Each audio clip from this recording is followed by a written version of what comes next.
Shalom, méditation de l'évangile de Jésus-Christ selon saint Matthieu, chapitre 28, versets 16 à 20. Il y a 40 jours, on célébrait allègrement un renouveau. Le Christ a vaincu la mort. Joie sur la terre de pouvoir être acheté et renouer avec le Père. Voici là un des piliers de notre foi. Pendant 40 jours, il s'est montré à ses disciples. Il a passé encore du temps avec eux. Il s'est montré tout en gloire, afin que ceux qui l'avaient connu retrouvent l'espérance d'une vie où il ne les laisse plus jamais orphelins. Alors, pendant 40 jours, il est resté à leur côté. Pendant 40 jours, il leur a montré des recommandations. Pendant 40 jours, il leur a relu son testament. Il leur a rappelé ses promesses. Il leur a promis que son départ annonçait une venue importante, celle qui doit faire d'eux des témoins. Et aujourd'hui, c'est le grand jour. Il leur a donné rendez-vous en Galilée, là où tout a commencé.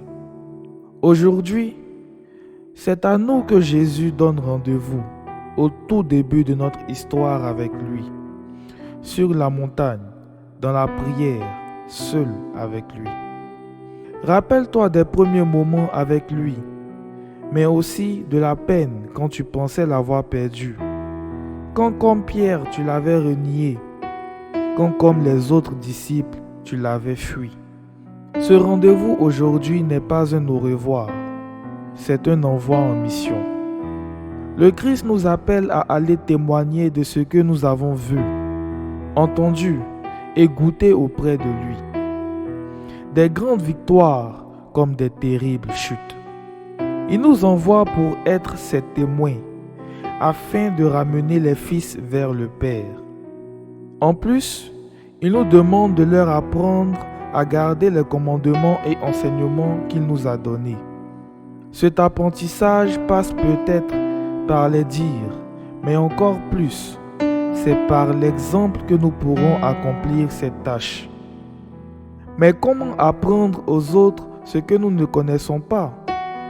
En nous envoyant en mission, le Christ s'assure que nous soyons gardés proches de lui. Car pour enseigner, il faut connaître, et pour connaître, il faut pratiquer. Pratiquer Dieu, pratiquer sa présence, pratiquer sa parole. Il ne nous promet pas que cette mission sera facile. Il ne nous promet pas que la route sera droite et les montagnes aplanies. Mais il nous promet qu'il sera toujours là, avec nous.